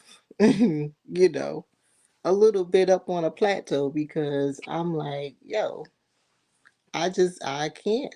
You Hmm. know what I'm saying? They were like, I met the dude in the club and we hit it in the bathroom. Oh, nah, see, I've never been that reckless. Like, I've I like never been what? able to do that. And I'd be like, damn, y'all just be getting it in the bathroom at the club. Like, I've never been able to Exactly. do that shit. Like, Yeah, but I mean, like people be like. even when they experience like a separation, or they a breakup, right? You've been going with somebody, or you've been dating somebody for a couple of years, and you go through this devastating breakup, and they say, well, I'm on demon time right now. I can't demon time. Like, oh, I'm scared. I Listen. can't demon And then the time. other part of that is like having these bonds and connections in that way with people, and then you recognize or realize how like jacked up they truly are. And so then like you're looking at this this mess over here is going to play out in my life some way somehow. Mm-hmm. Like that mess over there, and we've been intimate, and that mess it's gonna leave a mark over here. Yeah. That's like when you make spaghetti sauce in the pot and it gets too hot and that shit just get to popping everywhere. Mm-hmm. Like that shit is going to get on you some way, It's gonna get somehow. on you. And even when you don't think it's on you, like you see it after you take the clothes off and be like, damn, I got spaghetti sauce way back here on the Exactly. back of my motherfucking shirt. Yep. Because like we don't recognize that like the recklessness of other people's lives and relationships and things does play a part in how we move forward in ours. And Yeah. so I definitely get it. Yeah. And I also understand like um a lot of us don't recognize like our traumas and things that we've dealt with that make us become the people that we are sexually. Mm-hmm. So um like people who've dealt with a bunch of trauma, like if you dealt with a bunch of trauma, then and that's all you've ever dealt with, like that's how you're gonna attach or that's how you're gonna respond. You may either be overly sexual or you're not sexual at all. You know what I'm saying? Right. And so it'd be Right. like, damn, like you said, like the situation with your cousin molded you and shaped you into this person. Yeah. Like That's traumatic. the the the the things that we see, understand, they become a part of like our Rolodex in our brain, and our brain Yep. can't do shit outside of that until we make a conscious decision to be like, okay, I'm going to unlearn that behavior. Mm-hmm. I'm going to unlearn that response to this thing Right. or to that thing. And it really, really takes a lot to unlearn something. It does. It does. It does. Repetitiveness. Right. A lot of times, what we do, you have to practice that because Yeah. it's rewiring your nervous Mhm. system. And Yeah, so, that part. in practice, you try, and sometimes you don't hit the mark. Mm-hmm. But just like grief, we don't make space for failure. Right. And you Ooh, cannot be successful. Ooh, oh boy. You Now you done cannot be said some successful words. if you do not fail. And that is what's terrifying. So instead of doing that thing, we isolate. Right. So we don't ever actually heal. No, We just that's we're right. not being triggered. We're not being tested and tried. That's right. and a lot of us think our isolation is because we don't like people. No, it's because you don't like how you respond to certain things that There people you go. do. There you go. Yes. And therefore you think you're isolating because, oh, I just don't like being around people. I just don't like this. I just don't like that. No, you're isolating because you're traumatized. Right. You're Mm-hmm. That could be isolating true. because you dealt with so many different things or so many different personalities or different people Shut who down. have abused you in some way. Now, Mm-hmm. abuse doesn't necessarily mean like physical, but they taken advantage of you or something has happened that makes you just like, you know what? Yeah. Like, I'm gonna even talk about myself. Like, I recognized that a lot of times I just want to come home and I just want to be at home because for like 2 years I lived with other people. Mm-hmm. Mhm. And then like a little over a year I lived with a former friend and her kids and I had two people. all the Oh, fucking time. Like, Right. and I was like, I can't. But that's the my thing. fucking meter was so low and Yes, depleted on that top part. of Right. coming back to Indianapolis after being carjacked at gunpoint. Oh, Then yeah. you know what I'm saying? And like trying to deal with that and trying to deal with, just a bunch of other failures. Mm. And I didn't like it was just like Yeah. I can't even be depressed in peace. Oh, And Hello. that sounds Yes, crazy as yeah. hell. No, no, I feel But that. it's like, damn, I can't even be depressed in peace. Like I I can't feel even be that. depressed. Yes. I can't even feel bad or I can't even stay asleep because I want to stay asleep Mm-hmm. because folks is you banging, rude. kids is banging on the pots. Oh, and that's what I was just about to say because you in there slamming cabinet doors and banging pots. Boy, Hey, I boy, I feel tell that you what. completely. You I know, feel it's, that. Brene Brown talks about, she says something like, you know, people are criticizing when they're not even in the arena. Um, and so that just made me think about, kind of what you were saying, Shell. And I am not, it's not that um how it shaped you is bad or wrong. I think that's beautiful. Mm-hmm. That's what we do. We're supposed, that's wisdom, right? We take Mm-hmm. our experiences and then use the information to shape us. And so you had that experience, and so that's how your nervous system is wired. But Yeah. those of us that need to um, figure that stuff out, Mm-hmm. we, like I was saying, we can't do it when we're on the sidelines. And so I I don't know. I think about life being, when I was saying earlier that I just want to run away. Mm-hmm. Let me just go play. But then, like, Yeah. you get tired of that though. And this may be just my personality style, but like, Mm. I'm going to get tired of that. I'm going to know, like, I know that there's a deeper meaning in it all. And like, there's something in me that's got to find that eventually. Yeah. Right. Yeah, I for might give sure. myself some rest. Like Tish was saying, like, I've been people in and I need rest. Right? Yeah. So I'm gonna give myself some respite. But at some point, I've got to jump back in the arena and figure this stuff out. Mm-hmm. What is Yeah. going on with me?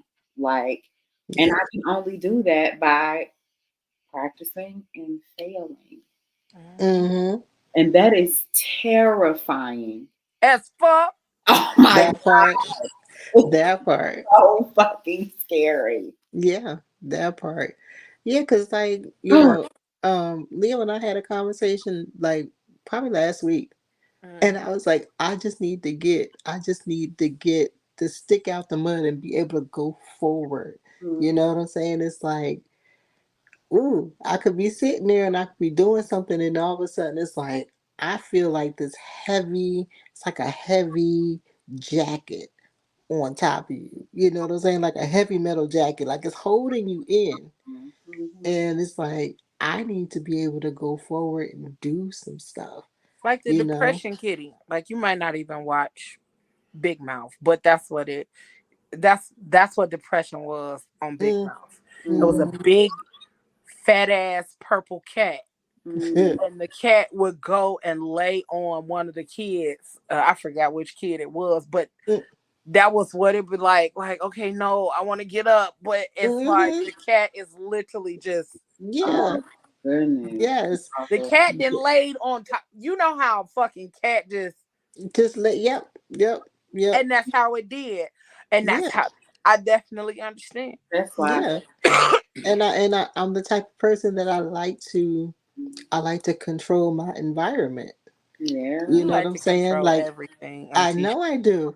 I like to control my environment because, Makes you and feel my so. daughter says this all the time. She's like, "You have an anxiety problem," and I'm Yeah. like, "Maybe I do, right? Because even if I go to a restaurant, I'm looking at everybody.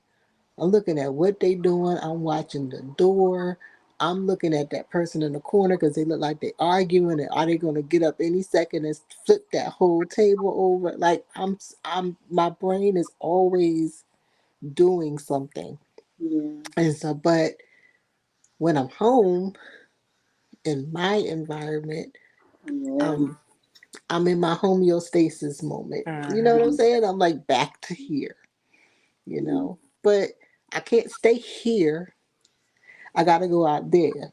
You Mm-hmm. know what I'm saying? Because I want other stuff. Like I want a companion. I want somebody that I can always turn to, somebody I could walk through life with. You know Yeah. what I'm saying? So they not coming to the door, They were. although I thought somebody came to the door for me. Let me Because find out the Amazon man was fine. Look, girl, And you it got the wasn't the flirt. Amazon man. He was gonna fix the roof, but we already got somebody to fix the roof. I thought it was my Instacart person. So I went to the door because they knocked. And I opened the door because I opened the door. I was gonna say, "Hey, like, thank you so much," but like, he was beautiful. Yeah. Was Girl, don't it be good when you see right. a beautiful man? That should be like, God that man damn. was beautiful. Woo, I had that moment on my way home from Savannah, y'all. The little Goodness. TSA agent. Oh, Hmm. I was in the line praying. I said, Lord, let me please just let him be the one that I end up walking past. And I was beautiful. I had to tell him. He Yes. said, you are so beautiful. Mm. I said, you are too. And he said, where you from? Where you about to go? I said, I'm going home. I don't live here. But like, it's It was a man in Sam's Club. I was in Sam's Club in the cafe line. mm. Mm. And I'm standing there minding my business, waiting. Don't you just And be minding your business? girl, listen, I Always love when I minding be your minding my business business. because they be paying attention because you be minding your business. Mm-hmm. And so he turned around and looked at me, and then he turned back around, and then he turned around and looked at me again. Mm. And then he was like, I don't know what this man was. He had an accent. He was tall, black, older. He had gray hair and a gray beard, and his eyes were like greenish gray. He Ooh. was like he was like Jesus black, like Yeah. like he was black. And everybody that motherfucking know me know I love me a black ass man. Black it black. And I'll be like, oh God, yes, melt on me. Put Mm. all of that oil on me. Like, and he was tall. He was slimmer, but he was tall. And so I had to look up to talk to him. And I was like, And he turned around and he was like, I absolutely love your haircut. He was like, Oh. it is so refreshing to see a woman wear her own hair. Mm. And he was like, because you see all of these wigs and weaves and this, that, and the third or That whatever. part. And I was like, oh, thank you. And I'm looking up and I'm like, God damn. In my mind, my heart is like, and I'm like, Oh. damn, this man fat. He older. He looked like he had to be like 60 something. But he was older and he just had this accent. And I was like, keep talking to me. And Mhm. so Hmm. then, What else you want to say?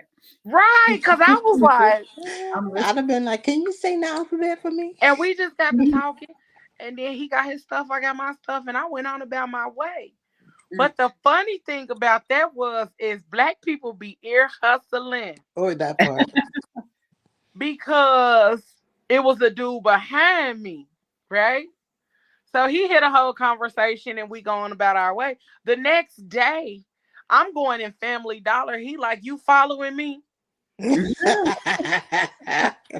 And I'm like, what you mean am I following you? He was Right. like, yeah, you was at Family Dollar yesterday and that old man was trying to get your number. He was Oh trying to my talk you God, out of your drawers. Like, what? sir. Mind your He was like, business. yeah, talking about some, you are so beautiful with this haircut. I said, damn. I You had to said, get to niggas the be moment. really ear hustling and They being do. nosy. That shit They tickled the do. fuck out of me. He was like, yeah, that old ass man was up in there talking that shit to you. You almost gave it up. I was like, bruh. I was You like, know and my life. did. You know my And did.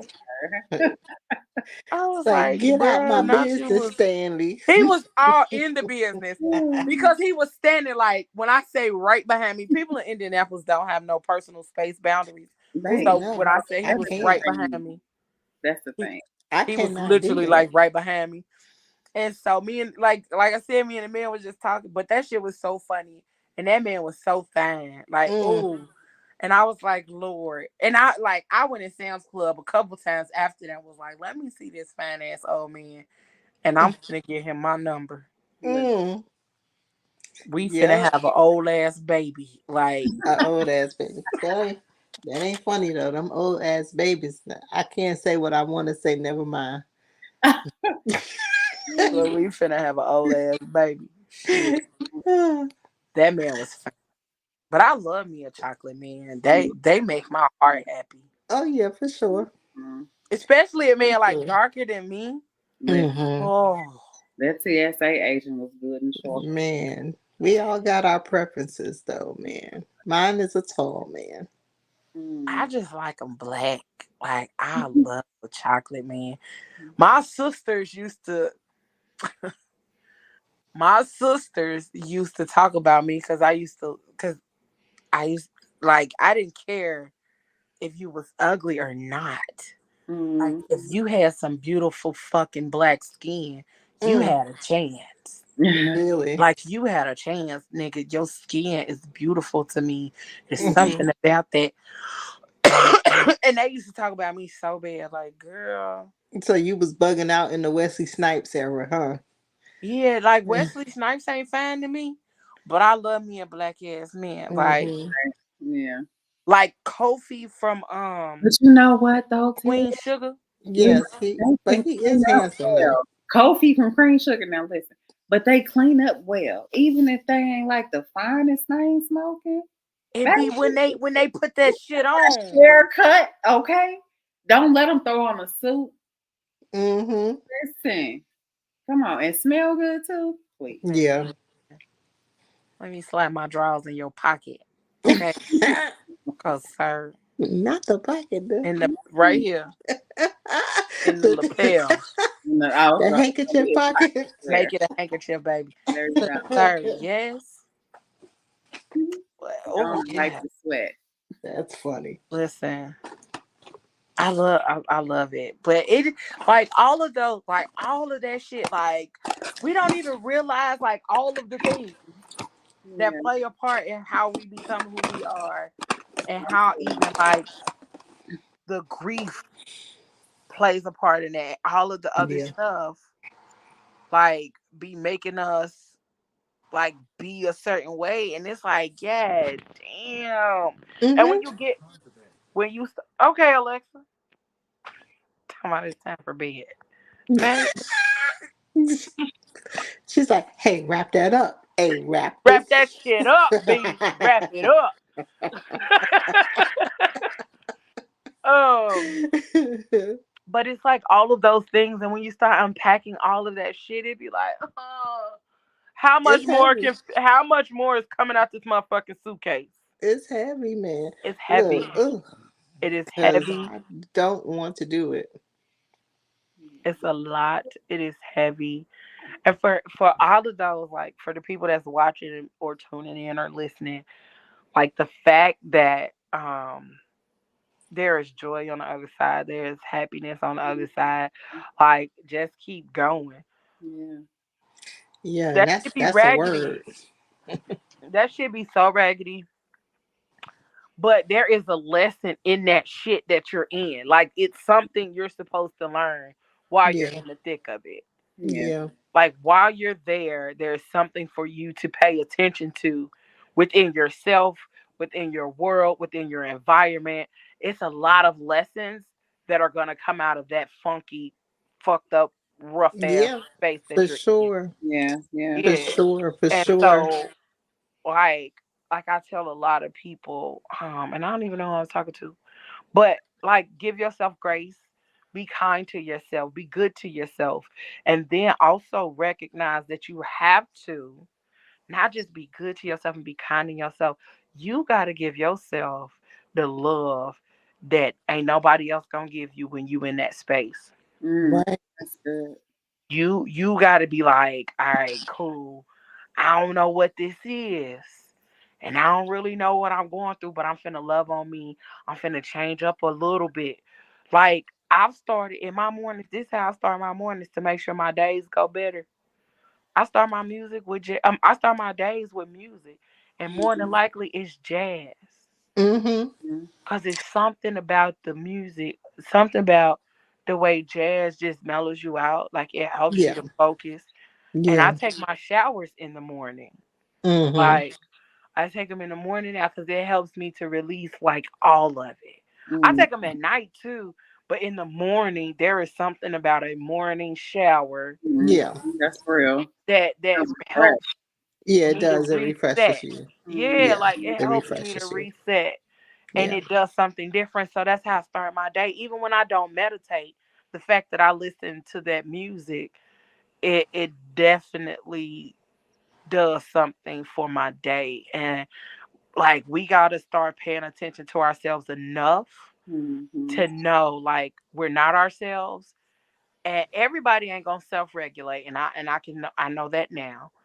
But that's one thing we have to learn to do. And once you do start to self-regulate, it'll be a lot easier for you to do it. And mm, it'll be a lot easier for you not to lose yourself in the thickness of the Mm. thick.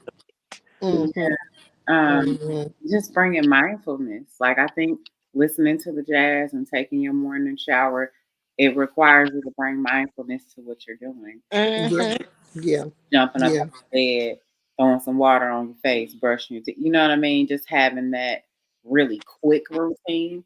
It's something about slowing down and taking our time through a thing, that allows us to integrate into the process and really be present.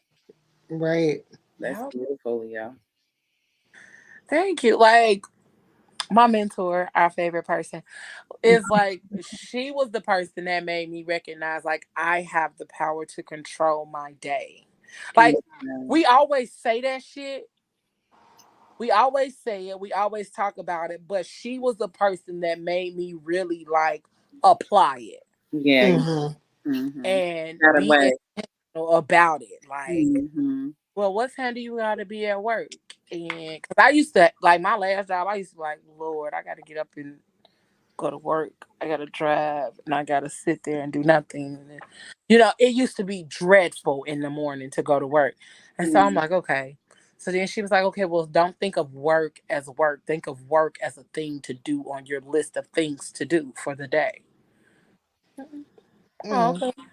I could try that. Mm-hmm. And then she was like, well, what time do you get up? What time you got to be there? What time you leave the house? And I was like, well, I do this, and this.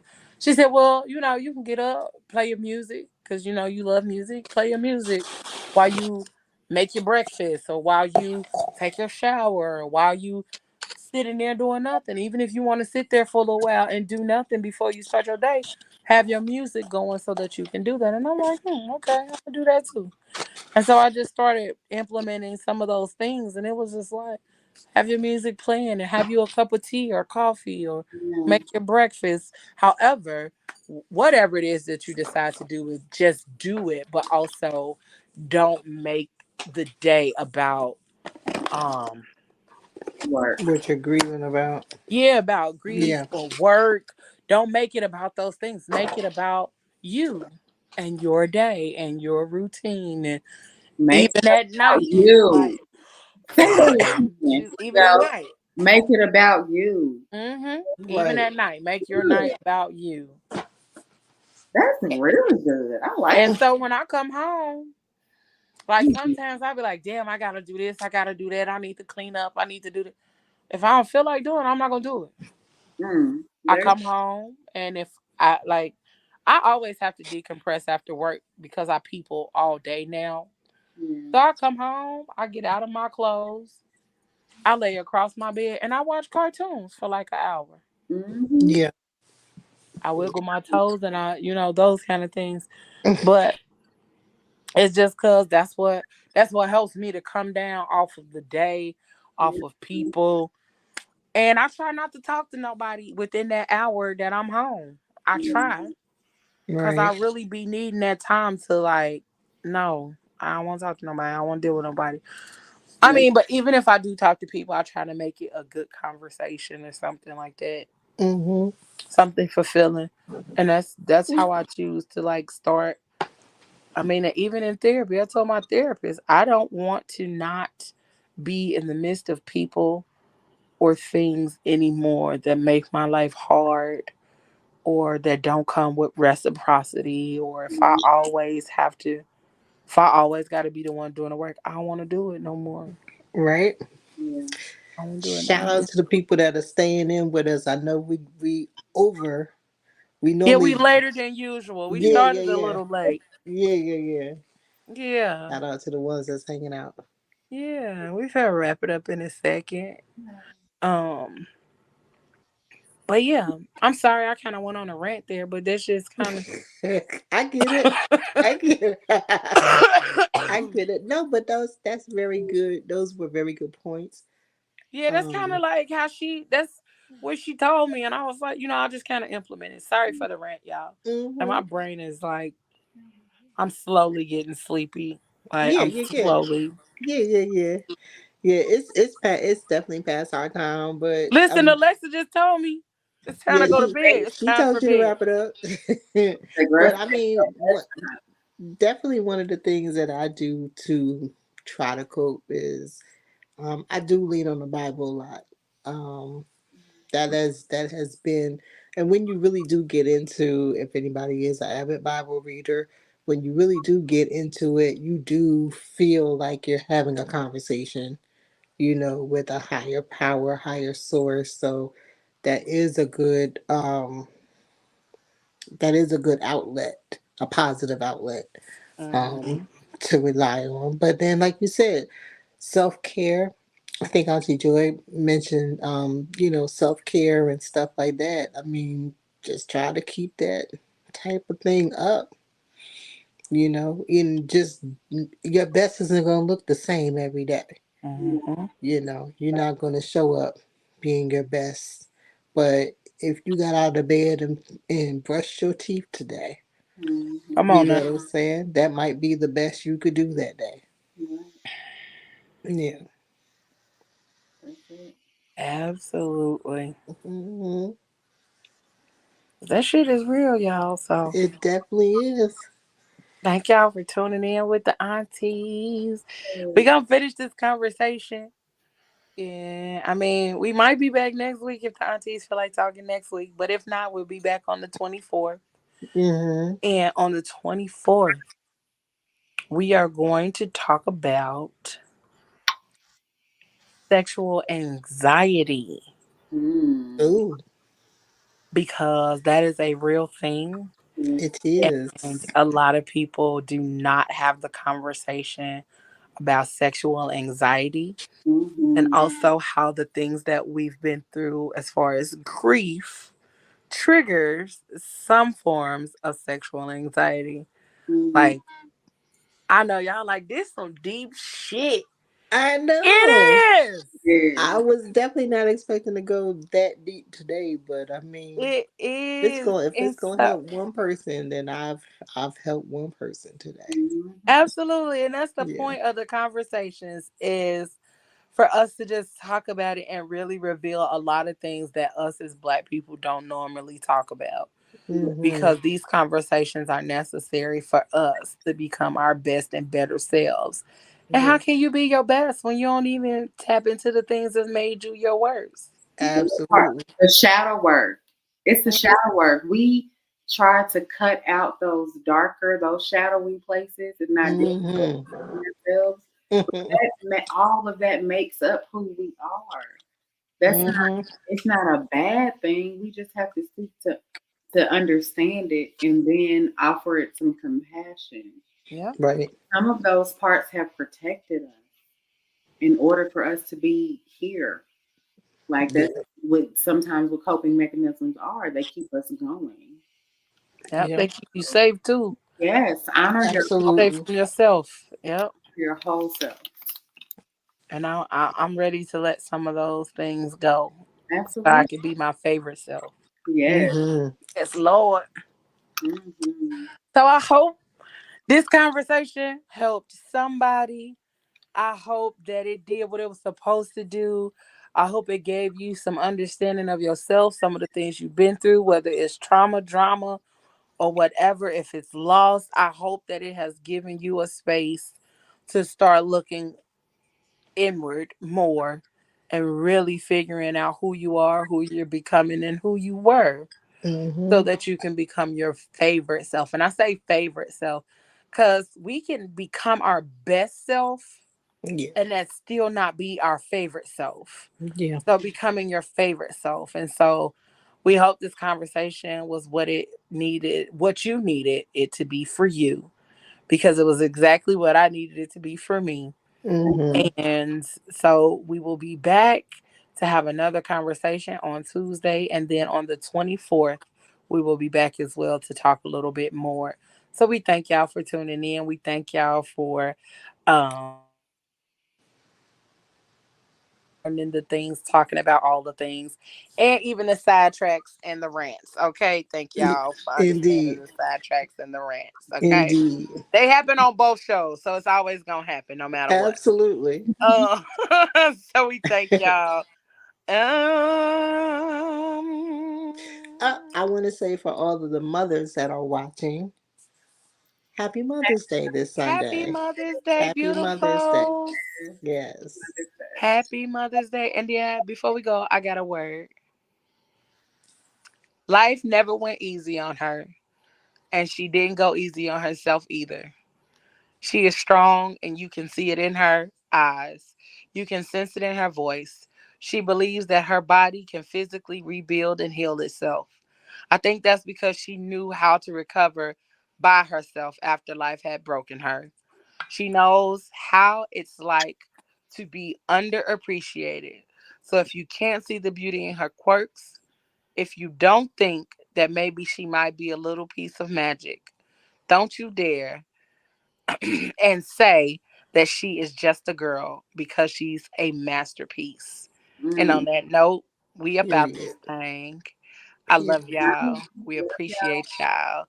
And y'all know what I say. Whatever you do for the rest of the evening and the rest of the week, don't do it with your half ass. Do it with your whole ass, y'all. We up out this thing. Love y'all. Peace. Peace. Trust.